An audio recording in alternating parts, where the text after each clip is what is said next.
Welcome to V power news bulletin ముందుగా headlines. సాంప్రదాయ రీతిలో ఆషాఢ బోనాల వేడుకలు.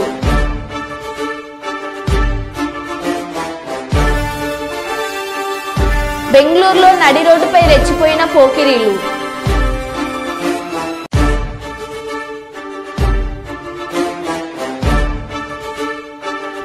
నారా భువనేశ్వరి కుప్పం పర్యటనలో 3వ రోజు.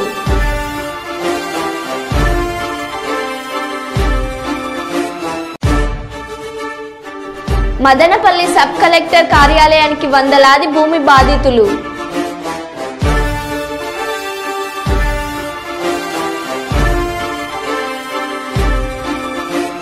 నల్లమల్లలో ఆదివాసీలను బలవంతంగా తరలించవద్దు, శాసన మండలిలో గోరేటి వెంకన్న.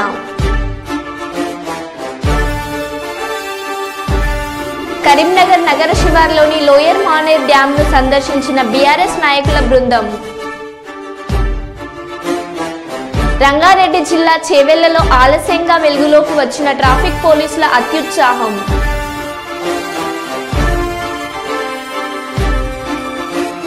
ఇక వివరాల్లోకి వెళ్తే, పల్నాడు జిల్లా పేదకూరపాడు మండలం MPP ex Talluru sarpanch ex Krosur market yard ex chairman Eda సాంబిరెడ్డిపై గుర్తు తెలియని దుండగులు దాడికి నిరసనగా పల్నాడు జిల్లా పేదకూరపాడు నియోజకవర్గంలో 75 త్యాళ్ళూరు గ్రామంలో నిరసన కార్యక్రమం చేపట్టారు.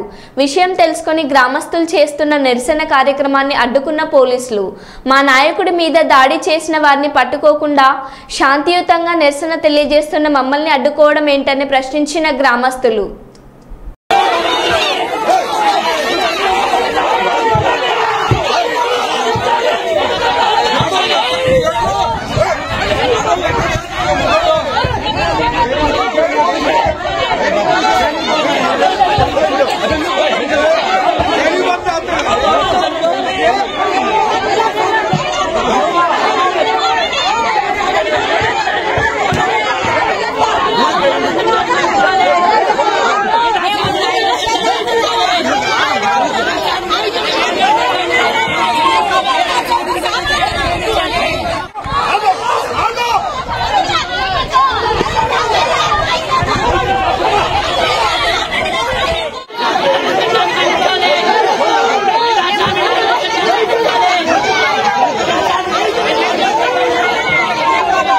జయశంకర్ భూపాలపల్లి జిల్లా మేడిగడ్డ ప్రాజెక్టును సందర్శించిన working president KT Rama Rao, BRS బృందం, ఎమ్మెల్యే, ఎమ్మెల్సీ నాయకులు.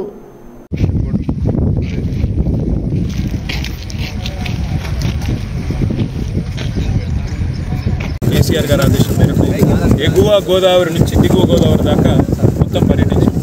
మీ కళ్ళ ముందు మీరే చూడొచ్చు, మీ కెమెరాలో మీరే చూపెట్టవచ్చు. విస్తృతంగా గోదావరి నది ఈరోజు రోజుకు 10 లక్షల క్యూసెక్లు దాదాపుగా కిందికి వృధాగా ఇవాళ సముద్రంలోకి పోతా ఉంది. ఈ నీళ్ళని ఎత్తిపోసే అవకాశం ఉండగా పైన ఉండే ఎస్ఆర్ఎస్పి కానీ, పైన ఉండే మిడ్ మానేర్ కానీ, అప్పర్ మానేర్ కానీ, ఎల్ఎండి కానీ, కొండపోచమ్మ సాగర్ కానీ, మల్లన్న సాగర్ కానీ, రంగనాయక సాగర్ కానీ, పైన ఉండే రిజర్వాయర్లేమో గొంతెండిపోయి ఇవాళ ఎడారిలాగా మారిపోయిన పరిస్థితి. నీళ్ళేమో ఇక్కడ కిందికి సముద్రంలో కుత్తకపోతున్నాయి. చేయాల్సిందల్లా ఒక బటన్ ఆన్ చేయడం అంతే. ఆ బటన్ ఆన్ చేయడానికి కూడా ముఖ్యమంత్రికి మనసు ఎందుకు వస్తలేదు, ప్రభుత్వానికి మనసు ఎందుకు వస్తలేదంటే తేలుగుట్టిన దొంగలెక్క అయిపోయింది పరిస్థితి.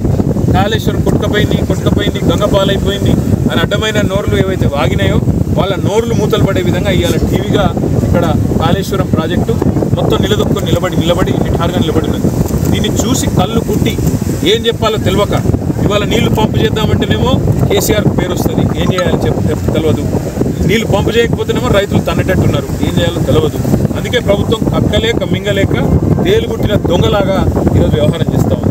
ఎన్డీఎస్ఏ రిపోర్ట్ అంటాడు ఉత్తమ్ కుమార్ రెడ్డి. ఎన్డీఎస్ఏ రిపోర్ట్ లేదేం లేదు. గ్రౌటింగ్ ఇదివరకు కూడా చేశారు. అన్నారంలో, సుందిళ్లలో 2020 సంవత్సరంలో కూడా ఇవాళ నా కవిత్వం కాదు, నేను చెప్పడం కాదు. పొద్దున ఎస్సీ గారిని, ఈ గారిని మొత్తం మేమందరం అడిగినాం. సార్ ఇది కామన్ అయినా అంటే ఓఎండ్ఎం అనేది చాలా కామన్, ఓవర్ మెయింటెనెన్స్ చాలా కామన్ ఫీచర్ సార్. ఇదివరకు కూడా చేసినాం. ఎన్డీఎస్ఏ రిపోర్ట్ అనేది ఏదో ఉన్నది, కానీ దాంతో నిమిత్తం లేకుండానే నీళ్ళు ఇవ్వవచ్చు. కేవలం ప్రభుత్వం ఒక డిసిషన్ తీసుకోవాలి.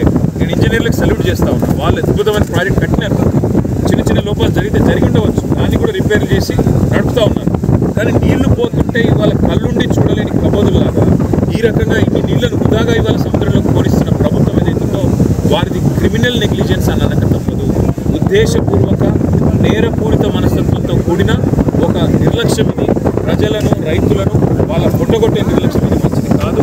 రేవంత్ రెడ్డి గారు బేసిదానికి పోకండి. ఆగస్టు 2 లోపల మీరు వెంటనే పంపింగ్ స్టార్ట్ చేయండి. లేకపోతే నేను ఇందాక చెప్పినట్టు 50,000 మంది రైతులతో మేమే వస్తాం. తప్పకుండా మేమే ఈ పంపు లాంచ్ చేసి మరి ప్రభుత్వానికి బుద్ధి చెప్తామని చెప్పి కూడా వారిని హెచ్చరిస్తాం. Thank you.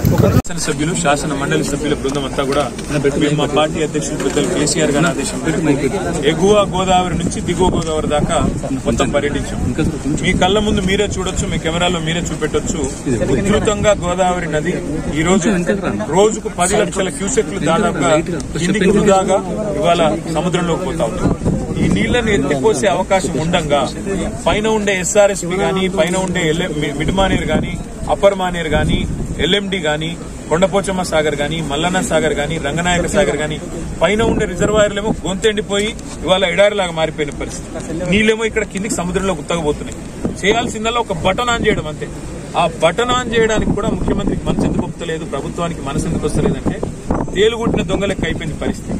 కాళేశ్వరం కొట్టుకపోయింది, గంగ పాలైపోయింది అని అడ్డమైన నోర్లు ఏవైతే వాగినాయో వాళ్ళ నోర్లు మూతలు పడే విధంగా ఇవాళ టీవీగా ఇక్కడ కాళేశ్వరం ప్రాజెక్టు మొత్తం నిలదొక్కుని నిలబడి నిఠారుగా నిలబడింది.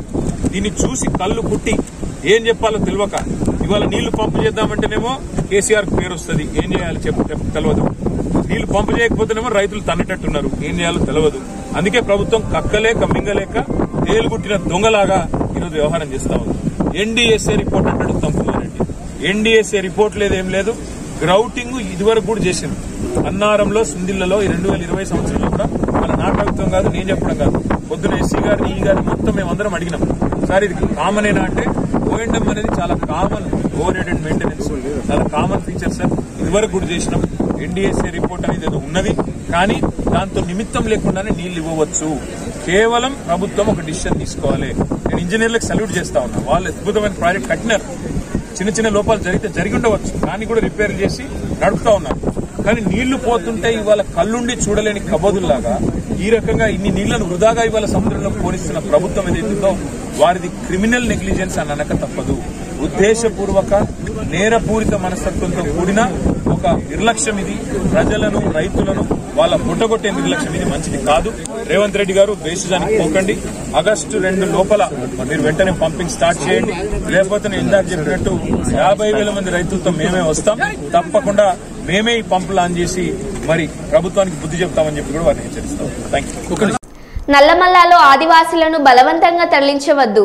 యురేనియం తవ్వకాల కోసమే ఆదివాసీలను అక్రమంగా తరలిస్తున్నారని, ఆదివాసులు అభద్రతా భావంతో ఉన్నారు. ఆదివాసులు పర్యావరణాన్ని కాపాడుతూ ఉంటారు. బయట బతికే పరిస్థితి ఆదివాసులకు లేదు. కావున వాళ్లను బలవంతంగా తరలించవద్దని విజ్ఞప్తి చేశారు శాసన మండలిలో గోరెటి వెంకన్న. అటవీ ప్రాంతంలో ఉన్న చెంచులను తరలింపు బలవంతాన కూడా జరుగుతున్నది, లేకుంటే వాళ్ళ ఇష్టాపూర్తి జరుగుతున్నది. ఒక చర్చ అభద్రతకు గురి అవుతున్నారు. అది యురేనియం తవ్వుతారని కేంద్ర ప్రభుత్వం ప్రతిపాదించినప్పుడు గత ప్రభుత్వం తీర్మానం చేసిన అది తోమని. మళ్ళీ ఇప్పటికి వాళ్ళ నివాస ప్రాంతాల నుంచి వేల సంవత్సరాలుగా ఆదివాసులు అక్కడ ఉండి అడవిని రక్షించుకోవడం కాకుండా ప్రకృతి పర్యావరణాన్ని, పరిమితత్వాన్ని, ప్రశాంతతను, సహజత్వాన్ని, ఈ దేశ పునాది ఆత్మ ప్రపంచానికి గాంధీ చెప్పిన ఈ 3 సూత్రాలు ఎత్తిన వాతావరణాన్ని, పర్యావరణాన్ని కాపాడే అడవులు ఉండకుండా, తర్వాత దక్షిణ కాశీగా పేరుపడే శ్రీశైలం లాంటి క్షేత్రాన్ని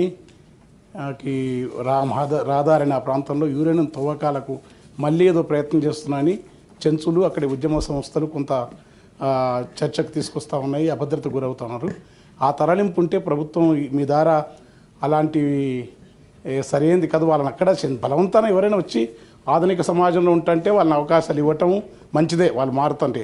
కానీ వాళ్ళు అక్కడ తమ జీవితాన్ని తామున్న ప్రాంతంలో తమకక్కడ వస్తువులు మెరుగుపరిచి, తమకక్కడ నివాసస్థానం ఇచ్చి, తమకు అనుగుణమైన ఆ పోడు వ్యవసాయంలోని మెరుగైన పత్తులు ఇవ్వాలి. కానీ పూర్తిగా తరలించి తీసుకొచ్చి ఆ కొల్లాపూర్ లాంటి ప్రాంతంలోకి బలంతాన్ని ఇస్తే చెంచు యువతులకు వాళ్ళకు రావాల్సిన భూమి ఇవ్వకపోతే కవులకు తీసుకుంటే రకరకాల విధించి జరిగిన ఘటన మీకు తెలుసు. వాటి వివరాలు ప్రపంచానికి సభ్య సమాజమే తలజింతుకున్నంత క్రూరంగా ఎంత క్రూరత్వం అంటే అంత అమానుషత్వం ఈ ప్రపంచంలో ఎవరి పట్టదరలేదు. దానికి నాగరిక సమాజం తరలించుకోవాల్సిన పరిస్థితి. అందుకని చెంచులను బలవంతం తరలించొద్దు. ఒకటి యూరియన్ ఏదైతుందో ఆ తవ్వకాలు ప్రపంచ దేశాలను నిషేధిస్తే ఆ తవ్వే పద్ధతిని రెండు తర్వాత ఒకటి అంత ఒక బాధ్యతను ఒకటే కనుక దాని చుట్టే ఈ ఫార్మా కంపెనీల పొల్యూషన్ కూడా ఖచ్చితంగా అది ఆయా దేశాలు వద్దంటే అమెరికా, బ్రిటన్, ఇతర దేశాలు వద్దంటే మన దగ్గర తెచ్చి చేసే ప్రయత్నాలు వాటిని ఆరోగ్య బాటు పాటించే పద్ధతులు అంటే ఒక దాంట్లో పర్యావరణ రిలేటెడ్గా మాట్లాడుతున్నా. కనుక దీన్ని మీ ద్వారా ప్రభుత్వం దృష్టి తెచ్చి చెంచులను భగ్నం చేయొద్దు. వాళ్ళు ఉండే ప్రాంతాల్లో నుండి వచ్చే ప్రయత్నం ఈ ప్రభుత్వం చేస్తుంది. ఎందుకంటే గాంధీ మహాత్ముని యొక్క సూత్రం అది. ఆంధ్రప్రదేశ్ అసెంబ్లీ సమావేశంలో నవ్వుల పూలు. వైసీపీ ప్రభుత్వ హయాంలో కేసులు ఉన్న వారు నిల్చోవాలని ముఖ్యమంత్రి చంద్రబాబు నాయుడు అనడంతో అసెంబ్లీలో దాదాపు 80% ఎమ్మెల్యేలు నిల్చున్న దృశ్యం. ఇక్కడ నేను చెప్పినట్టుగా కొన్ని కేసులు ఉన్నాయి, మీ మీద ఉన్నాయి. కేసులు పెట్టిన వాళ్ళు మీరు ఒకసారి లేండి.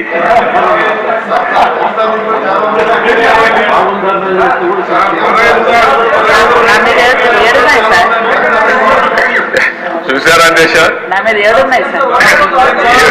7 కేసులు ఉన్నాయి. అంటే రాజకీయ పోరాటం చేసిన వాళ్ళందరి పైన కేసులు పెట్టారు.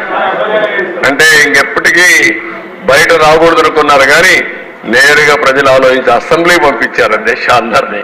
మెజారిటీ మీరు చూశారు. ఆనాటి పాలనలో మనందరూ బాధితులే అసెంబ్లీ నుండి అందరూ. Thank you.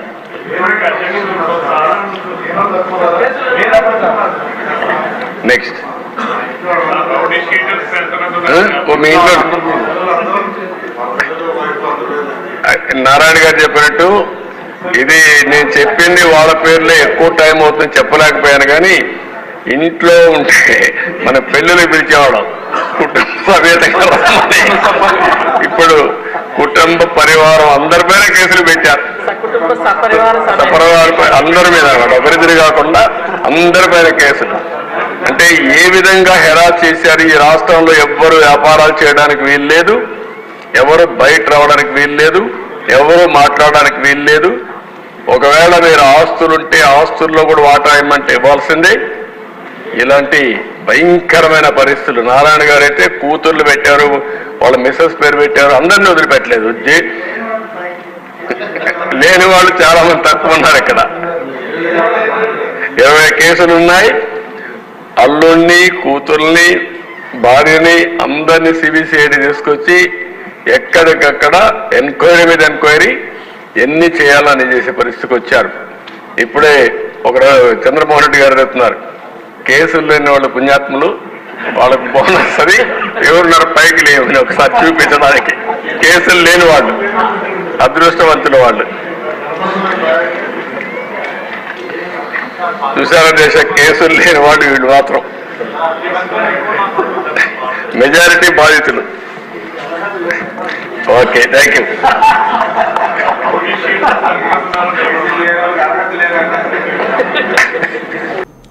కొత్త ప్రభుత్వానికి 6 నెలల సమయం ఇవ్వాలని మేము పెద్దగా ప్రశ్నించలేదు, కానీ ఈ 6 నెలల్లో ప్రభుత్వం రాష్ట్రానికి సంబంధించి ఏ ఒక్క పాలసీ ఫార్ములేషన్ చేయలేదు.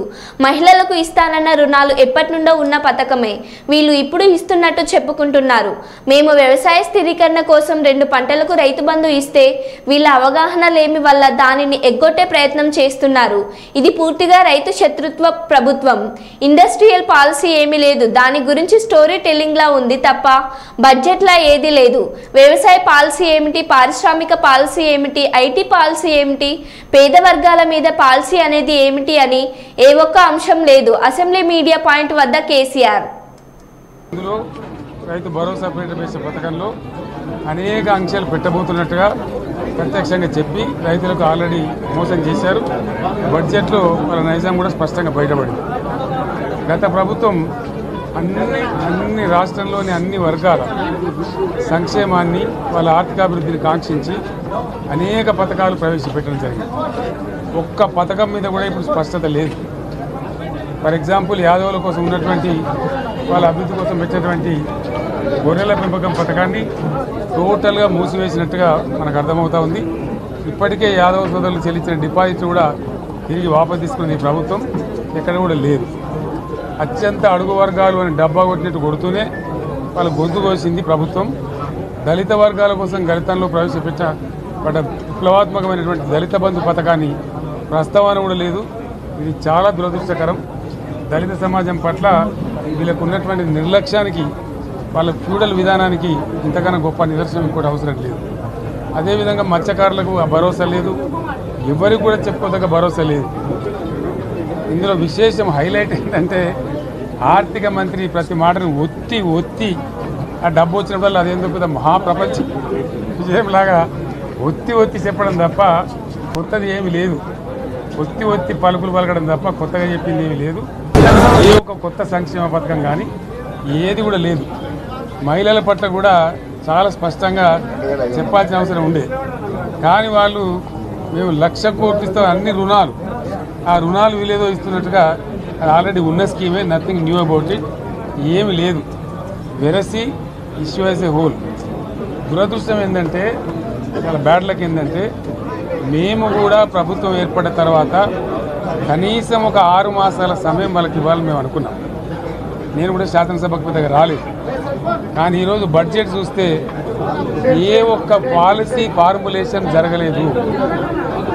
రాష్ట్రానికి సంబంధించినటువంటి ఏ ఒక్క విషయంలో కూడా ఈ అర్బక ప్రభుత్వం ఇప్పటి వరకు పాలసీ ఫార్ములేషనే చేసినట్టుగా కనపడతలేదు. వ్యవసాయం ఉంది, మాకు స్పష్టమైన అవగాహన ఉండే ఈ రాష్ట్రంలో వ్యవసాయ స్థిరీకరణ జరగాలని మేము 2 పంటలకు కూడా ఇచ్చినాం రైతు బంధు. వీళ్ళు ఎగ్గొడతామని చెప్తా ఉన్నారు. మేమేదో రైతులకు ఇచ్చిన డబ్బును దాన్ని పాడు చేసినాము, చెడగొట్టినాము, దుర్వినియోగం చేసామన్న పద్ధతిలో దురదృష్టకరమైన వ్యాఖ్యలు చేస్తూ ఉన్నారు. అంటే ఇది పూర్తిగా రైతు శత్రు ప్రభుత్వం అనేది తెలుస్తూ ఉంది. ధాన్యం కొనుగోలు చేయలేదు, విద్యుత్ సరఫరా చేయడం లేదు, నీళ్ళు సరఫరా చేయడం లేదు, చాలా ఇబ్బందులు పెడతా ఉన్నారు. ఇంకా రైతు భరోసా, రైతు బంధు గురించి ఇంకా ప్రస్తావనే లేదు. ఎప్పుడు వేస్తారని మా ఎమ్మెల్యేలు అడిగితే కూడా కనీసం సమాధానం చెప్తలేరు. కాబట్టి రైతులను వంచింది ప్రభుత్వం, వృత్తి కార్మికులను వంచింది. ఒక్క పాలసీ, ఇండస్ట్రియల్ పాలసీ ఏమిటి? ఏమి లేదు. బట్టి గ్యాస్ ట్రాష్ పంచరంగ ఈస్మాన్ కలర్ లాగా చెప్పడం తప్ప, స్టోరీ టెల్లింగ్ లాగా ఉన్నది తప్ప బడ్జెట్ చెప్పినట్టు లేదు. రాష్ట్రంలో వ్యవసాయ పాలసీ ఏమిటి, పారిశ్రామిక పాలసీ ఏమిటి, ఐటీ పాలసీ ఏమిటి, ఇంకా ఇతర అనేక పాలసీలు, పేద వర్గాలకు సంబంధించిన పాలసీ ఏమిటి అనే దాని మీద ఏ ఒక్క దాని మీద కూడా గ్యాసు ట్రాషే తప్ప, చిల్లర మల్లర ప్లాట్ఫామ్ స్పీచ్ లాగా ఉంది తప్ప అది బడ్జెట్ ప్రసంగం లాగా లేదు. రాజకీయ సభలలో చెప్పినట్టు ఉంది తప్ప ఏ ఒక్క పాలసీని కూడా నిర్దిష్టంగా ఈ పనిని మేము ఎట్లా సాధిస్తాం, మా గోల్స్ ఇవి, మా టార్గెట్స్ ఇవి అనే పద్ధతి కానీ పద్దు కానీ లేదు. ఇది పేదల బడ్జెట్ కాదు, రైతుల బడ్జెట్ కాదు, యువల బడ్జెట్. విశ్లేషణలో మీకు తెలుస్తుంది. భవిష్యత్తులో బ్రహ్మాండంగా మేము దీన్నంతా కూడా చీల్చి చెండాడబోతాం. Thank you.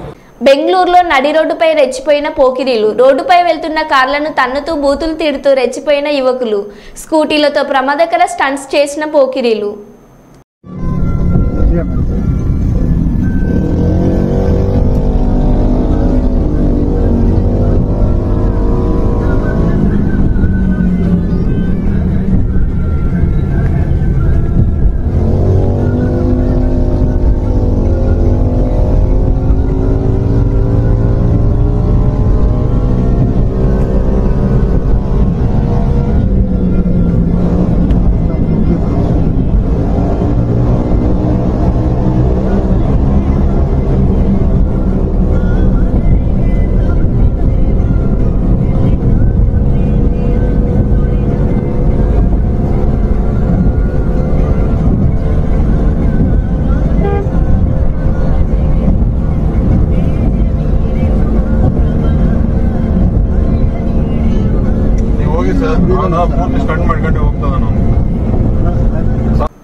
ఉప ముఖ్యమంత్రి ఆర్థిక శాఖ మంత్రులు శ్రీ బట్టి విక్రమార్క ఇచ్చిన విందులో ముఖ్యమంత్రి శ్రీ రేవంత్ రెడ్డి పాల్గొన్నారు. 2024-25 ఆర్థిక సంవత్సరానికి శాసనసభలో బడ్జెట్ ప్రవేశపెట్టిన నేపథ్యంలో సాంప్రదాయకంగా మహాత్మా జ్యోతిరావు పూలే భవన్లో ప్రజాప్రతినిధులకు, ఉన్నతాధికారులకు డిప్యూటీ సీఎం గారు ఈ బడ్జెట్ విందును ఏర్పాటు చేశారు.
జగన్ రెడ్డి పెద్దిరెడ్డి భూ అక్రమాలపై ఫిర్యాదు చేసేందుకు మదన్పల్లి సబ్ కలెక్టర్ కార్యాలయానికి చేరుకున్న వందలాది మంది బాధిత ప్రజలు.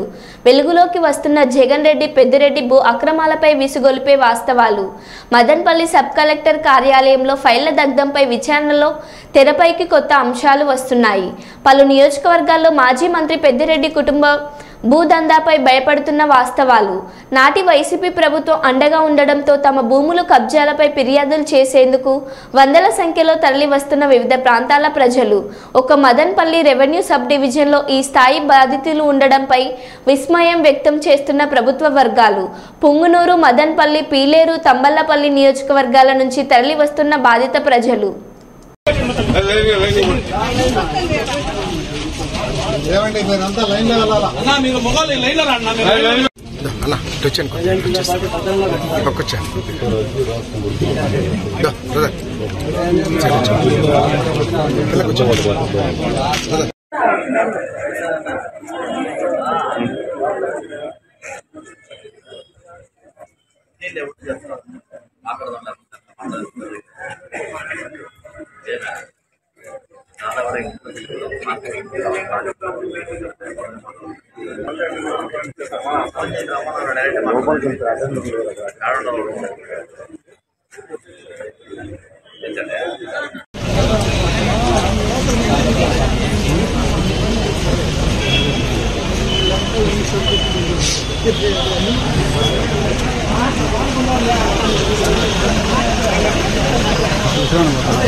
మేడిగడ్డ పర్యటనలో భాగంగా రామగుండంకి విచ్చేస్తున్న సందర్భంగా బసంత నగర్ వద్ద కేటీ రామన్నకి ఘన స్వాగతం పలికిన బీఆర్ఎస్ నాయకులు, కార్మిక సంఘాల నేతల కౌశిక హరి, ఇంకా ఈ కార్యక్రమంలో కార్పొరేటర్ కౌశిక లత, గాదం విజయనందు, జనరల్ సెక్రటరీ మాదా శ్రీనివాస్, లోతటి శంకర్ గౌడ్, బీఆర్ఎస్ సీనియర్ నాయకులు, కార్యకర్తలు, అభిమానులు అధిక సంఖ్యలో పాల్గొనడం జరిగినది.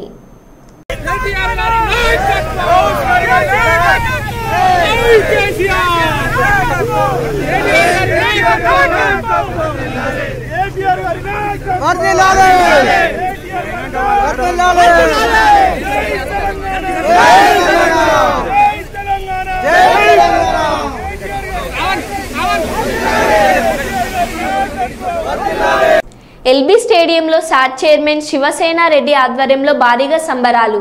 రాష్ట్ర బడ్జెట్లో క్రీడా రంగానికి భారీగా నిధులు కేటాయించడం పట్ల హర్షం. ముఖ్యమంత్రి రేవంత్ రెడ్డి చిత్రపటానికి పాలాభిషేకం చేసి స్వీట్లు పంచిన Shiv Sena Reddy. Thank you, sir. Thank you, sir. Thank you, sir. Thank you, sir. Thank you, sir. Thank you, sir. Thank you, sir. Thank you, sir. Thank you, sir. Thank you, sir. Thank you, sir. Thank you, sir. Thank you, sir. Thank you, sir. Thank you, sir.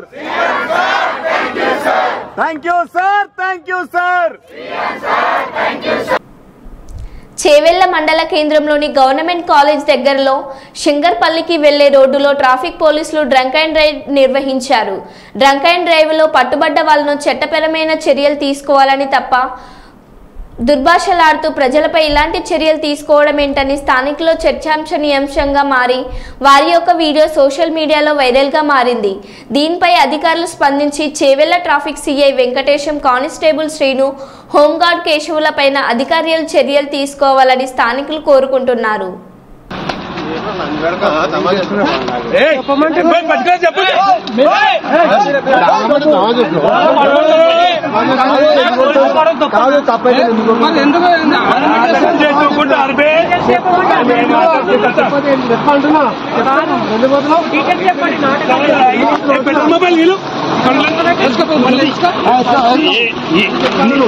నీకే తోయలేదు చెప్పాలంటున్నా sir toilet పోతుందని చెప్పాలి.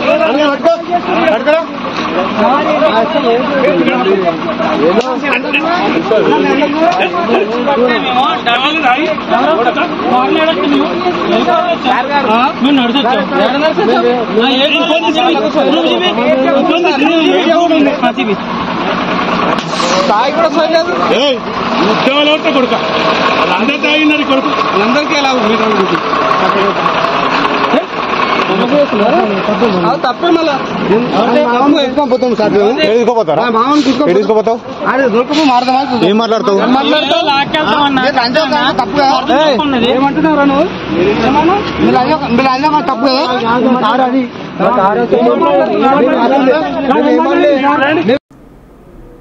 మరో బులెటిన్లో మళ్ళీ కలుద్దాం. Stay tune.